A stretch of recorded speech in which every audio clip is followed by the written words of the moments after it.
तो कैसे हैं आप लोग? आशा करता हूँ बहुत अच्छी होंगे, घर पे होंगे और स्वस्थ होंगे। तो आज की इस वीडियो में हम लोग इंग्लिश मॉडल पेपर के सॉल्यूशन को देखने वाले हैं और ये पार्ट नंबर 2 होगा। इससे पहले मैं एक पार्ट का वीडियो बना करके अपलोड कर चुका हूँ जिसमें मैं 50 क्वेश्चन को सॉल्व किया था और आज हम लोग इस वीडियो में 51 से लेकर के 100 क्वेश्चन को सॉल्व करने वाले हैं। अगर आप लोग पिछला वीडियो नहीं देखे हैं तो कृपया करके प्लेलिस्ट में जाइए और सभी वीडियो को देख लीजिए, क्योंकि बोर्ड एग्जाम में मॉडल पेपर से कई सारे क्वेश्चन रिपीट कर दिए जाते हैं और अगर इस साल भी पूछ दे तो आप लोग उस क्वेश्चन को अच्छे से सॉल्व कर सके।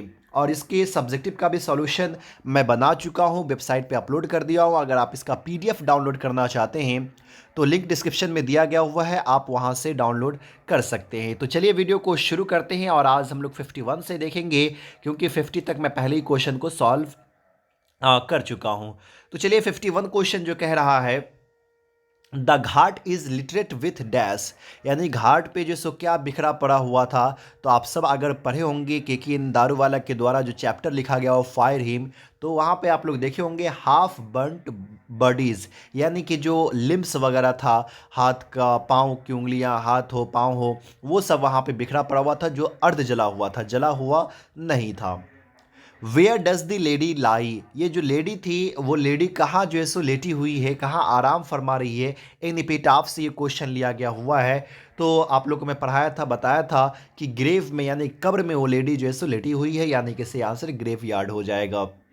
हु रोड दी वेस्टलैंड, ये वेस्टलैंड जो है सो किसने लिखा है? तो टी एस इलियट के द्वारा वेस्टलैंड और फोर क्वार्टेट्स जो है सो लिखा गया हुआ है, यानी कि सही आंसर यहाँ पे ए हो जाएगा, टी एस इलियट।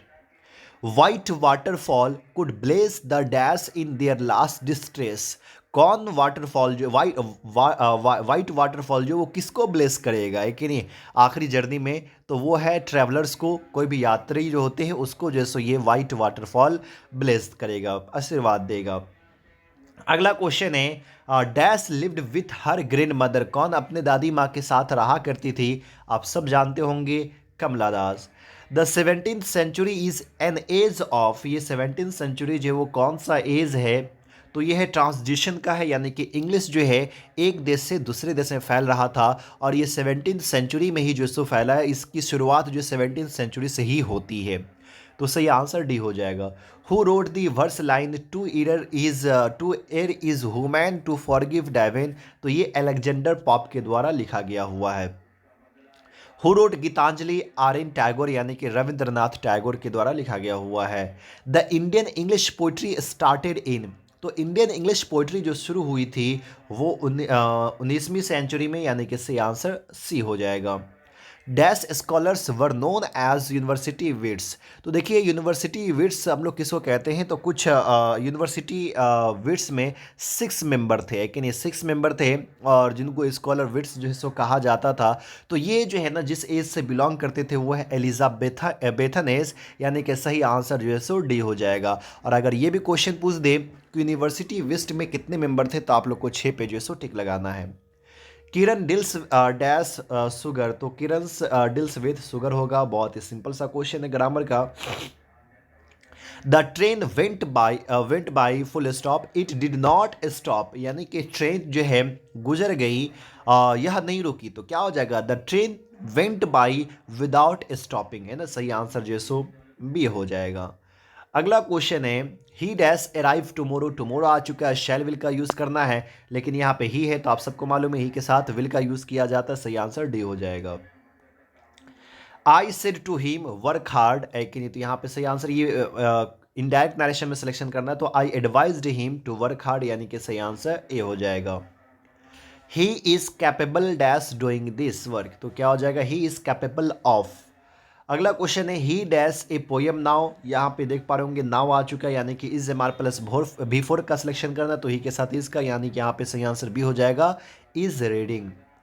अगला क्वेश्चन है, चूज दी करेक्ट सेंटेंस, सही सेंटेंस का चुनाव करें। We must resume our work, यानी कि सही आंसर ए हो जाएगा। चलिए बढ़ते हैं क्वेश्चन नंबर 68 की तरफ। क्वेश्चन नंबर 68 कह रहा है, ही स्टॉप्ड डैश, तो क्या हो जाएगा? ही स्टॉप्ड, 4 ऑप्शन दिए हुआ है, वर्कड दिए हुआ है, हार्ड वर्क, विल वर्क और वर्किंग, तो यहाँ पे सही आंसर हो जाएगा working, he stopped working. He was struck with dash arrow, तो यहाँ पे आर्टिकल का सिलेक्शन करना, एरो है तो यहाँ पे सही आंसर क्या हो जाएगा, एन हो जाएगा। सही वर्ड का सिलेक्शन करना है तो यहाँ पे बैगेज हो जाएगा, यानी कि सही आंसर डी होगा। I did not kill the dog, मैं डॉग को नहीं मारा। अब यहाँ पे पैसिव वॉइस का सिलेक्शन करना है। डिड आया है तो आपको मैं बता चुका था, डिड को हम लोग वाज या वर में चेंज करते हैं, तो यहाँ पे वाज या वर देखेंगे तो तीनों है, तो ए तो आंसर नहीं होगा। अब इस तीनों में से दो क्यों नहीं होगा, क्योंकि आपको मालूम है कि पैसिव में हमेशा जो सो भी थ्री का सिलेक्शन किया जाता है, और किल का भी थ्री क्या होता है, किल्ड, यानी कि सही आंसर डी हो, सी हो जाएगा। ये मतलब कि जो पक्षी को जो सो पालते जो है, जो पिंजरे में रखते हैं, उसको हम लोग क्या कहते हैं, तो एवियरी कहते हैं। सही आंसर डी हो जाएगा, वन वर्ड सब्स्टिट्यूशन है। काइंड का सिनोनिम्स क्या होगा, तो ह्यूमन्स हो जाएगा। सही आंसर जो सो डी होगा। A house has been taught sorry a house has been bought by him, active voice selection करना है, हैज़ वाला है तो आप लोग को हैज़ वाला ही सिलेक्शन करना है, यानी कि सही आंसर बी हो जाएगा, he has bought a house. Borrow का अपोजिट वर्ड क्या होगा, तो लैंड होगा। बोरो मतलब उधार लेना होता है, लैंड मतलब उधार देना होता है। Manoj is dash his health, तो Manoj is proud of his health हो जाएगा। प्राउड के साथ हमेशा ऑफ वर्ड का यूज़ करते हैं। He dash teaching for 10 years, तो he has been teaching for 10 years हो जाएगा। सही आंसर ए होगा। चलिए बढ़ते हैं अगले क्वेश्चन की तरफ। अगला क्वेश्चन कह रहा है चूज दी ओड वन, यहाँ पे एक वर्ड का सिलेक्शन करना है, तो यहाँ पे सही आंसर हो जाएगा मिल्क, क्योंकि राइस, व्हीट और ग्राम एक ही से जो है सो कैटेगरी से बिलोंग करता है, मिल्क अलग कैटेगरी से है। समटाइम्स इट डैश हेवली, तो समटाइम्स इट रेन्स हेवली हो जाएगा, यानी कि सही आंसर ए होगा। Mumps is a dangerous dash, तो मम्स क्या है, एक डिजीज है, एक बीमारी है, यानी कि सही आंसर सी हो जाएगा। He lives in a dash house, तो क्या हो जाएगा, he lives in a small house हो जाएगा। अगला क्वेश्चन है she insist dash living immediately, तो यहाँ पे 4 हो जाएगा, she insist for living immediately. अगला क्वेश्चन कह रहा है you have to do dash, you have to dash it, तो एक्सेप्ट इट हो जाएगा। सही आंसर ए होगा। डू नॉट वॉक, आप यहाँ नहीं चले, यहाँ वहाँ नहीं चले, तो यहाँ पे हीदर एंड दिदर हो जाएगा, क्योंकि ये हीदर एंड दिदर का मतलब होता है यहाँ वहाँ, तो सही आंसर बी हो जाएगा। फ्रेजेस भर भी यहाँ पे दिया गया हुआ है। फिर 85 से आपको बुक से क्वेश्चन जो है पूछा जाएगा। ये लाइन है a certain degree of physical, ये कहाँ से लिया गया हुआ है, तो ये इंडियन सिविलाइजेशन एंड कल्चर से लिया गया हुआ है, तो सही आंसर ए हो जाएगा। अगला क्वेश्चन है India through a travels eye is A, तो ये है आपको एक एस्से है, तो सही आंसर डी हो जाएगा। The negroes still finds himself in exile in his own land हो जाएगा, यानी कि सही आंसर सी होगा। अगला क्वेश्चन कह रहा है our attitude towards those outside our head is dash.